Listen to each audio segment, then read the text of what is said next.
Hi everyone, in front of me I've got Oppo Reno 11F and let me share with you how to check the IMEI number of this device.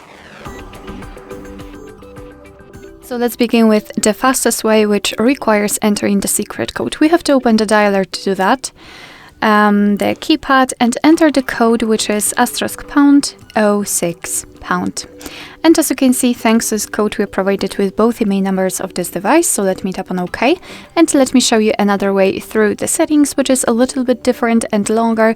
However, it is useful if for some reason the secret code won't work or you will simply forget about it.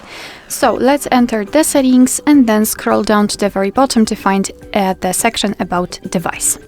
Now you have to scroll down and tap on the status. And as you can see right here, we've got both IMEI numbers for both SIM slots.